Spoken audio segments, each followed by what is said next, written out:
Hello my friends, welcome to part 3 in a series of videos on the astrology of bipolar disorder. In this video, we're going to learn about the third planetary configuration that makes a person vulnerable to bipolar disorder. And this planetary configuration we're going to learn about involves Jupiter in 13 vibration. The two that we learned about in the previous video are Saturn in 7 vibration and Uranus in 11. So this is the third one, Jupiter in 13 vibration. And before we dive into the details of Jupiter in 13 vibration, I want to go over a point that I made in the previous video and expand on it a little bit, which is this. What our research is showing is that bipolar disorder is not a dysfunction in a similar way to that, for example, a gene mutation may create a physical dysfunction in a person. It is not that the astrology is showing there's a dysfunction or an extreme condition that's going to produce bipolar disorder. What the astrology is showing is that there are extreme energetic functions. They're extreme, you might call them signals coming into the person. One signal, extremely extroverted, and there are two kinds of that extroversion. One is the Uranus 11 vibration, which we looked at.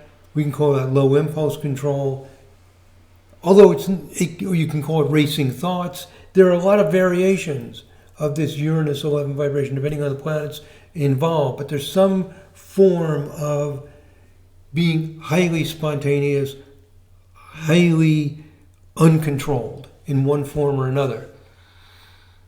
And then the other form of the mania is what we're going to learn about now, which is Jupiter 13 vibration, which we can call grandiosity, or you can think of it as a kind of introversion slash, inferiority slash superiority complex, where the person is struggling to bring out their inner sense of greatness, so they're feeling inferior in what they've done relative to the superior potential.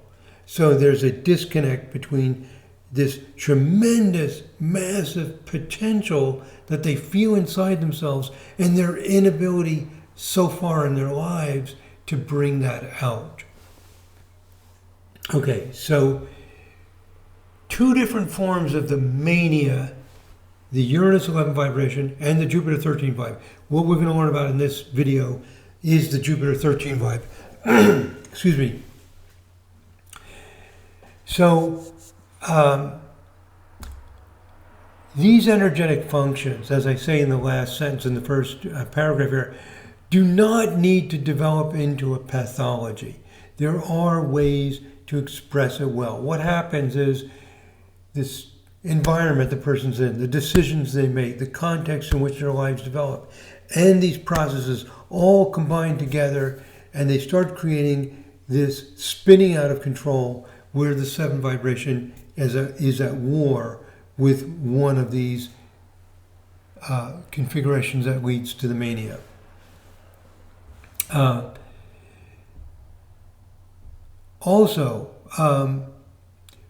One thing we see in the bipolar disorder is that there's going to be a lack of consistency in the behavior. The person's not consistently introverted and quiet. They're not consistently outgoing and extroverted or grandiose in their goals and stuff. They move between them. And this does not need to be a problem for the person. Very often when the person is growing up, parents, friends, other people, family members, they sometimes have a little bit of problem understanding what's going on. So, for example, the child is very quiet sometimes. They lock themselves in their room, they're listening to music, reading books, whatever, and then they go out and they're like out late at night. So they seem to vacillate between this highly social, kind of uncontrolled behavior, difficult to get them home on time, something like this, and this quiet introverted world, and people start getting concerned about it. And these are the kind of dynamics that often contribute to the development of bipolar disorder. So what we're looking at is energetic functions that need to be channeled in a healthy way. And last paragraph, I want to go over this point, and then we're going to learn about Jupiter 13 vibe and how it inclines to bipolar disorder. But last point, as the neurobiology, as the nervous system functions, develop habits, as we develop ways that we express these energetic processes, we have to realize that behind the behavior there's some physiology, there's brain functioning, there's chemical functioning. Changing the physiology to make the person behave and function in a healthier way typically takes time. So when you're dealing with these problems, what happens is these energetic functions become part of our physiology, of how our bodies work, how our nervous system works, how our brain functions. And it takes time to develop new habits, new grooves, to extricate the person from the way that they're engaged in it, and to develop new habits. That's what the therapy is all about.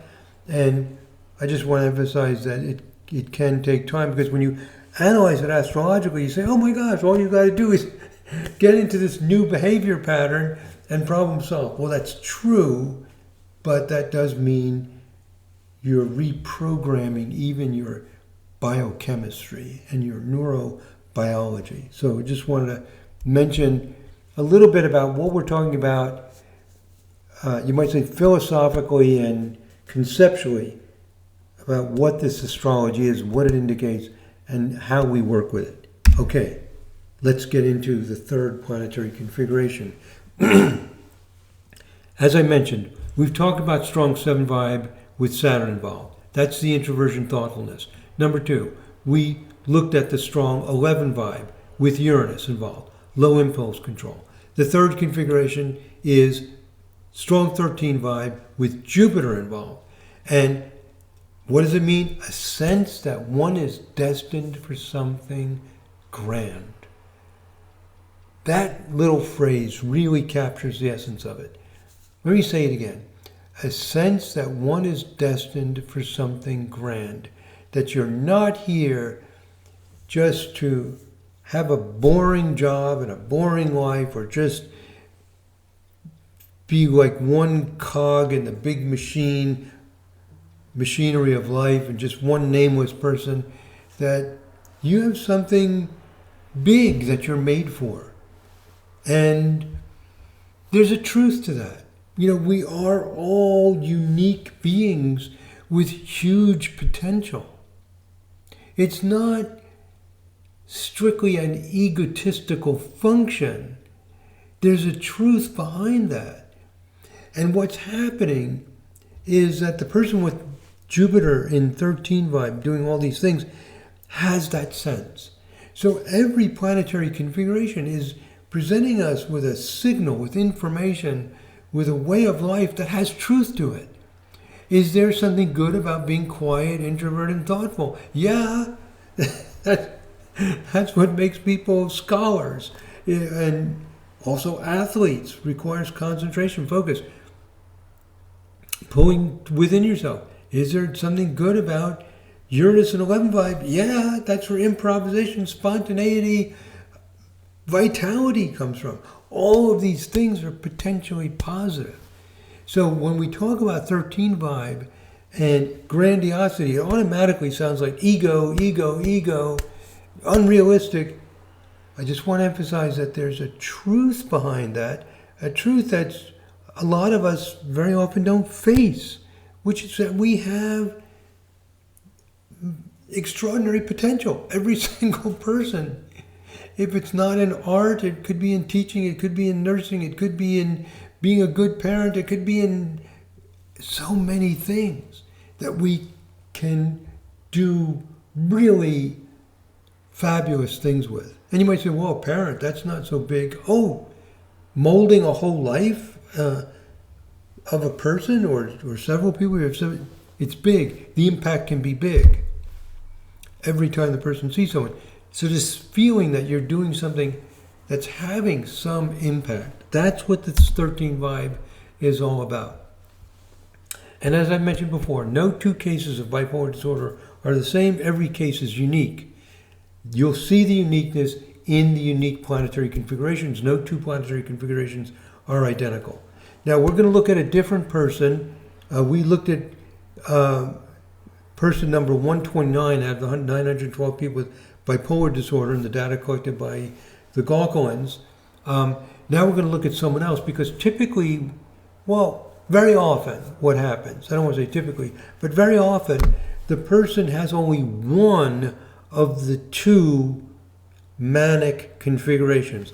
They'll have the Uranus 11 vibe or the Jupiter 13 vibe very, very strong. They might have, for example, very strong 11 vibe. If it's strong enough, if that 11 vibe Uranus thing is really extreme, like it is for that chart we looked at, number 129 in the database, that's enough. They don't need to have a 13 vibe. So each situation is different. Sometimes you see a strong 11 and also some 13. Each case is different. So the 7 vibe is always there. So what you have is 7 vibe Saturn, always there. That's our theory. That's our model. Over time, it'll get improved. But right now, we're saying that they always have that, and they have either the Uranus 11 vibe or the Jupiter 13 vibe. Actually, I'm simplifying a little bit. When we get to later videos in the series, we'll see that there are some other things that get involved, but these are the primary ones. Okay. So let's look at the 13 vibe. Here's the example. I'm not even showing the natal chart, I'm just jumping right into the 13 vibe. This is chart number 297 in the database. I use this software called Sirius, astrology software for this, and this data is in the software. And you could bring it up and look at the charts if you really want to dive into this deeper. But let's just go right into the 13 vibe. And what do we see? It says here in the upper right corner of this chart wheel, 13th harmonic natal chart for Gauquelin manic depression M. This means this is the data collected by Gauquelins.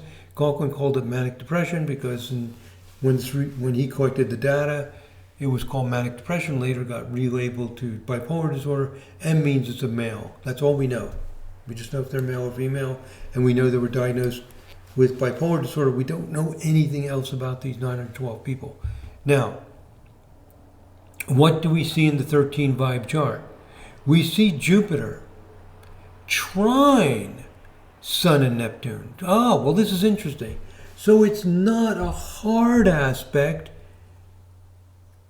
like the square, which is 1/4 of a circle. It's 1/3 of a circle. So what we're going to see in these 13 vibe aspects is that sometimes soft aspects get involved. Now, Jupiter and Neptune that combination of planets is the most expansive. They need to travel. They need to, enter a larger world, not just grow up in a small town doing the little immediate things right around them. They want to get out, experience. Sometimes they get interested in astronomy. Maybe they stay in the small town, but they're looking at galaxies, the massive, and they can just become infatuated with it. Maybe they also have a scientific capability. In one way or another, they do not want to live in what's right in front of them. They need to just open up in some grand way. So here we have Jupiter and Neptune, the most expansive combination with the Sun. And these are 28.5 degrees.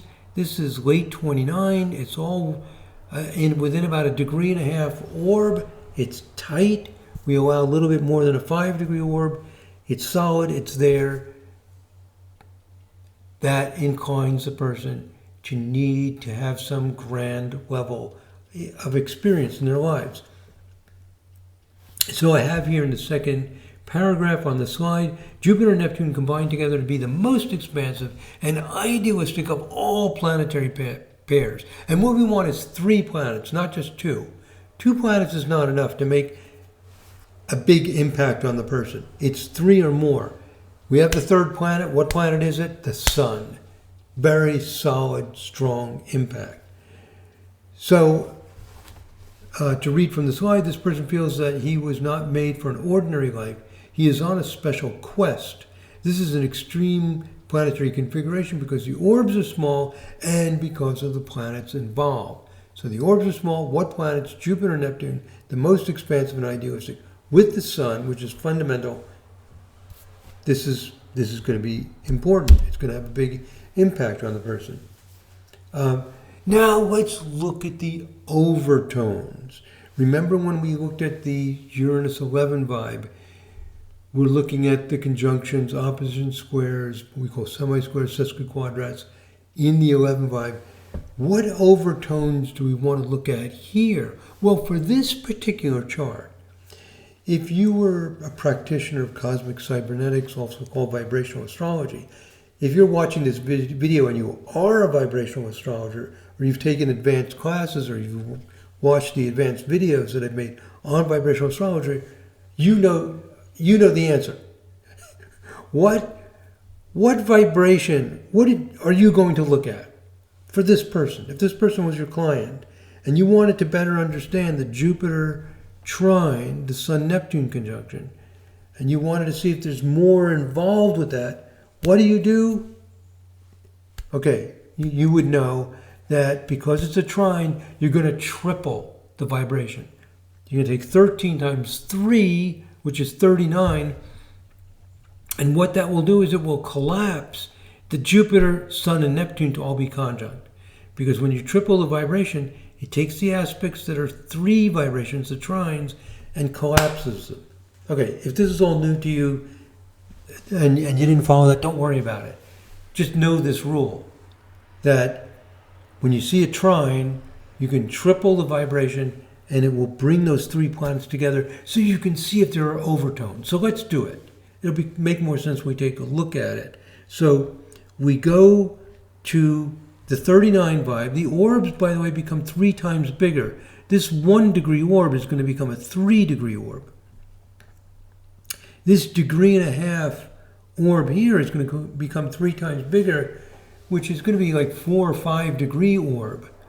But we allow a larger orb for conjunction. So it's all proportionate. It's what we call scale. It all scales perfectly. Okay, well, let's look at it. You don't need to know all those technical details. All you need to know is that we tripled the vibration to put Jupiter, Sun, and Neptune together to see if there are any overtones. So there's the Sun and Neptune. Very, very tight. In fact, why are they so tight? Let me go back to this. Oh, the Sun-Neptune conjunction. Oh my God, it's got a 5-minute orb. Whoa, that Sun-Neptune conjunction is crazy exact. I didn't really notice it that carefully as I was looking at this. So when I go to look at the conjunction, it's crazy exact. It's now a 15-minute orb, 3 times bigger. So very tight Sun-Neptune conjunction. And it is 1/6 called a sextile to Uranus. So now we have Uranus is affecting that Sun-Neptune. And there's the Jupiter. We said it would be 4 or 5 degrees away, and it is. It's actually it's a little bit less than 4 degrees, but about 4 degrees. So Uranus comes in and is working on the Sun and Neptune. So there is an overtone. This overtone adds, I'm going to read from the slide here, this overtone adds a Uranian tone to the planetary configuration. Uranus and Neptune is the most visionary and inspired planetary combination. So Jupiter-Neptune is the most expansive. Uranus-Neptune is the most visionary. It's the most, you might say, psychic, or, it's inclined to huge flights of fantasy or visions of some kind. And it's the most visionary and inspired. So his idealistic vision and his grand destiny is colored by a sense of magic and extreme vision.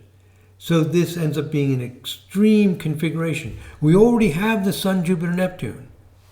Very expansive. Then Uranus comes in, giving a tone to the Sun, Neptune. These higher vibrations, these overtones, are powerful. They're not subtle. This was one of the stunning findings. Like, going into the research, I thought, it should be 11, probably 22, 44, they will be important, or 13, 39, so on. But oh my God, these high overtones are extremely powerful.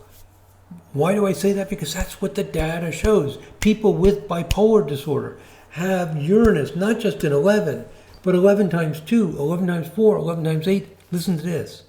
11 times 16 showed up in the research. Very consistently. We make a simple formula. They all get the same proportionate orbs. They all get the same weight, and it works. We see the people with bipolar disorder very different from the people without bipolar disorder. So when you look at this and say, oh, Uranus is sextile the Sun, Neptune, and you're already in the 39 vibration, like, oh my God, this is way out there, man. Like, you're really on a fishing expedition doing what astrologers always do, just randomly picking whatever seems to make sense. No, I'm not randomly picking whatever seems to make sense. When we look at the strict formula that was confirmed with a hypothesis test, we see these very high vibrations. So this is not cherry picking or just making sense of one individual chart. I'm using this chart to illustrate the kinds of things we found in the research. And in a later video in the series of videos on bipolar disorder, I'm going to show you the exact formula. And you are going to see these high vibrations involved. Okay. So that's an example of Jupiter 13 vibe. Making the person feel that, wow, I need to be involved in something grand. And it doesn't always mean that you are grand. It means that you're involved in a grand lifestyle. You're involved in something big, something massive or influential. You're involved in astronomy or large corporations or international relationships that are having a big impact. You're at a meeting that's deciding the future of nations. What kind of energy sources are going to work? Are they going to be able to, trade with each other? Are they going to resolve their differences? Are they going to go to war with each other? Huge impact, huge. This is what these planets want to do in one way or another. We can look at other parts of the chart to see what other talents and tendencies the person has, to see in what way it comes out. This sense of being involved and engaged on a large scale. And if the person is not engaged on a large scale, they feel like they haven't done this, then you start to get this inferiority / superiority complex, like they're feeling that there's something great that wants to happen, but it's not happening. And so there's, rather than admit that, people start, bragging or making believe they're bigger than they are. They're trying to get a shortcut to the work and effort, or just the humility to admit that they haven't achieved this yet.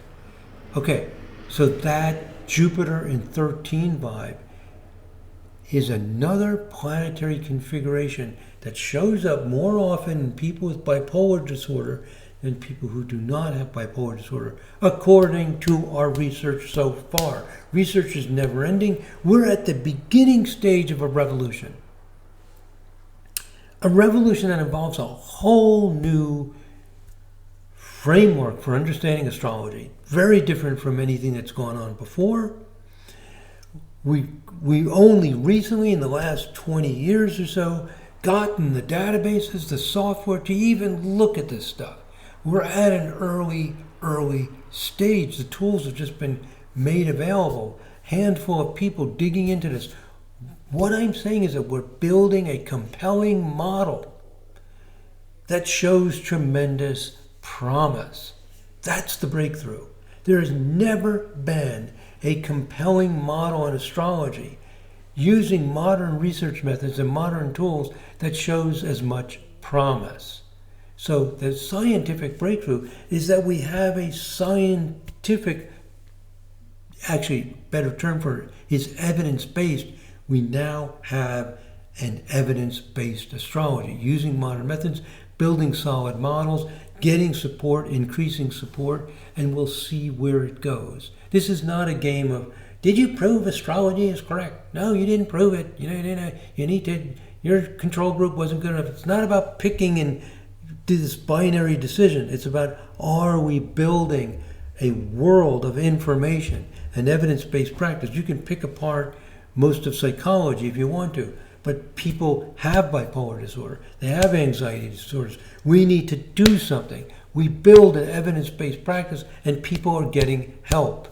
And our understanding of all these things from a psychological viewpoint improves as we properly implement an evidence-based practice. The breakthrough is that we're doing the same thing in astrology now. Same principles, same applications, same developments, showing promise, showing that this looks like it's helping the clients. It looks like it's actually working. And we keep doing it and doing it and doing it and see if that continues. Using the very rigorous high standards of an evidence-based practice. It's not about just an isolated research project. It's about building a whole world of activity. And we recently founded the Cosmobiology Institute, a nonprofit institute, to carry out this mission. So a new world has opened up. Okay. Now this same person, number 297, let me show you this person. Let's see, it's a male, so I'll say his. Let me show you his 7 vibe to see what's going on, because our theory is that for bipolar disorder to happen, we need Saturn strong in 7 vibe, we need Jupiter strong in 13 vibe, or Uranus strong in 11 vibe. So let's see if he does have Saturn involved in 7 vibe. That's our theory. Does it work? Does our theory work on every single person with bipolar disorder? No, it doesn't. It works on a great number. I'm not sure if I should say the majority, but it works much better than random. And as we do the research, as we refine, as we go back, and wow, this research, by the way, takes huge amounts of time, filtering through, finding these patterns, going back. It requires a lot of dedication. Anyway, let's look at his 7 vibe. Here it is. There's Saturn, very tightly conjunct Mars. So we see, to read from the slide, we see a strong Mars-Saturn conjunction.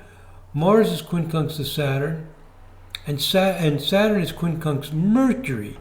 So there's a Sun-Mercury conjunction, and Mars at 15 degrees of Pisces is what we call quincunx. 5/12 the Sun, very tight. Saturn is quincunx Mercury, not quite as strong, but it's there. But it's not a 4-planet pattern. It's very spreading. We have Mars conjunct Saturn. We have Saturn quincunx Mercury. We have Mars quincunx Sun. This is not a tight planetary configuration of 3 planets. So it doesn't meet our criterion. You cannot fudge things. You cannot say, oh, well, Mars is conjunct Saturn and Saturn's quincunx Mercury, and then, you can see that it's also, it doesn't meet the rules. So in this kind of research, even if something might be true, even if that is true, that even though it's spreading, it could have some impact, we need to have strict rules to test them. And our rule is that we need 3 planets together, not this weak links.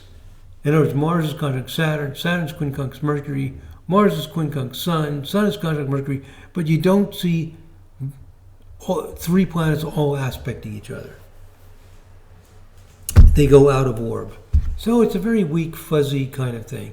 And plus, the quincunx is not part of our formula right now anyway. So it looks like this person does not have indications of bipolar disorder, but we need to also look at the 7 times 7. We can see the others here. We can see 7 times 2, 7 times 4, 7 times 8. We can see those with the red lines, so we don't need to run those charts. But we cannot see 7 times 7 easily, so we also create this 7 times 7 vibrational chart, 49 vibration. Let's see what happens when we do that. Remember in the previous example, it was the 49 vibe where Saturn combines with the sun and moon very tightly. So it was 49 vibe. Maybe that's the case with this one as well. Let's see what goes on. So here is the 49 vibe chart. And in the 49 vibe chart, Mars and Saturn are still conjunct, and Uranus gets involved as well. The distance from Uranus to Mars is 10 degrees, not super powerful, but it's solid. It's solidly there that Uranus is involved with the Mars and Saturn. I have to run something. A little problem here. The planetary glyphs didn't show up because I didn't get something running here. Anyway, I've got something that doesn't look right here. I'm fixing that. What we have, okay, let me show you. Let me go back here and get this right. Sorry about this little interruption. There it is. Phew! The glyphs are back. These little glyphs of the planets were missing. Don't worry about what I just did. Sorry for that interruption. But I wanted to read from the slide, and I didn't have the glyphs installed, and now they are. So the font to make this work. So the orb is 10 degrees because we see that Uranus is at 6 degrees, Saturn is at 8 degrees, Mars is at 16 degrees. So that spreads 10 degrees. The allowable orb is 16 degrees. So it is solid. It's there. Now, talked about particular planetary combinations, like Jupiter-Neptune is the most expansive. Uranus-Neptune is the most imaginative and visionary. What two planets are the most disruptive, potentially disruptive, are Saturn and Uranus. That can be the most disruptive combination. And here we have Saturn and Uranus combined with the Mars in 49 vibe. So this is a person who can be very stressed, very tense.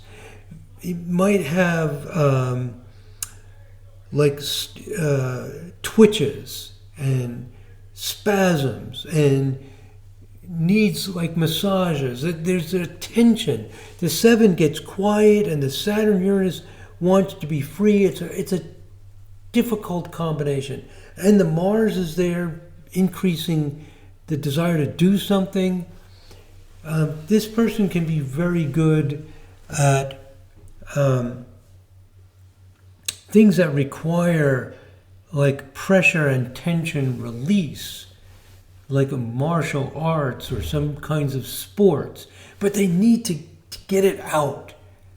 It builds up tension very, very quickly. So here, I would expect that if I could interview the person or get diagnosis of what's going on, there's a lot of tension, a lot of like I said, maybe muscle spasms or other kinds of nervous disorders that's going on, and things like massage and releasing it and dynamic expression can be very, very helpful. So we cannot confirm that. We have no information about these 912 people. So that's a little bit speculative, or it's very speculative. Giselle Terry, with her dozens and dozens and dozens of clients with birth information and analyzing it, helped us see That was our first step in the research, was to experience it and then see if it can be confirmed with the data. And while we were confirming it, I was mainly going through looking at these exploratory research features to see if the things we saw with the people were there, and Giselle would be looking at some of the charts of these people and confirming again what's going on. Because when you look at the charts, you can see things that's not completely captured by your formula. What are we seeing going on here? So there's also a Venus-Saturn-Uranus. The Venus-Saturn-Uranus spreads 8.5 degrees. It's actually even a little tighter. So you have spreading here, spreading pattern that spreads over 16 degrees. The Venus-Saturn-Uranus is solid. The Mars-Saturn-Uranus is solid. You have two solid patterns overlapping. And Venus-Saturn-Uranus in 7.5 lead, or sometimes our theory is that it can lead to, I would love to be able to research on a physiological level, hormonal functioning, because we're expecting some hormones maybe not being circulating, being deficient. That's, we have no solid evidence for that. I'm speculating. But the Venus-Saturn-Uranus often leads to a tightness in the emotional expression, inhibitions, reserve, possible problems with sexuality, things like this. Oh, I would give anything to have biographical information about these people, but we don't have it. What is important is that we do see Saturn strong in this exponential vibration 49. 7 times 7 confirms what we expect. We expect either strong Jupiter 13 or Uranus 11. For this particular person, it's strong Jupiter 13. We expect Saturn strong in a 7 vibe, or the exponential 7, or the octaves of 7, and there it is. So this is to demonstrate what the charts look like. For those of you who are involved in astrology and watching this, these are the kinds of things you want to do to find it. Look at your 7 vibe chart. Look at your 49 vibe chart. Do you see Saturn strongly involved? And then look at the planets involved, the orbs involved. And is it describing a part of your life? And then look at Jupiter in 13 vibe and Uranus in 11 vibe and see, are these dynamics showing up? Or does somebody have bipolar disorder with these kind of symptoms and the astrology is not working? Those are the things we love to analyze, the cases that do not work. So we have a lot of people telling us, oh my God, my brother, my sister, my mom, my dad, whatever, has bipolar disorder. I ran the charts, it exactly describes what's going on. That's wonderful. We like the confirmation. That's just anecdotal evidence. What's even more interesting for our research is cases that do not work and finding out what's going on if we can interview and explore the details to sort out what variable we're missing, what other astrological configurations are going on. The formula we have works very well, and it will be improved over time. Oh my God, I'm at 38 minutes. Now, we're going to stop here. I finished discussing Jupiter in 13 vibe. Now we're going to move on to our next things, which is the other planetary configurations. Those are the 3 most basic. There are other planetary configurations that incline to bipolar disorder. In the next video in the series, we're going to look at what they are. And then in another video, we will look at the details of what the exact details of our formula, what we call our astrosignature for bipolar disorders. And then we'll talk a little bit more about the research involved. So I'm giving you a very, fairly comprehensive view. Again, there's much, much, much more in the book on bipolar disorder. But I'm going to present this pretty thoroughly. Okay, so we'll stop here, and this is a perfect stopping point. And I hope to see you in the next video in this series on the astrology of bipolar disorder. Thank you very much for watching and participating in this. God bless. Namaste.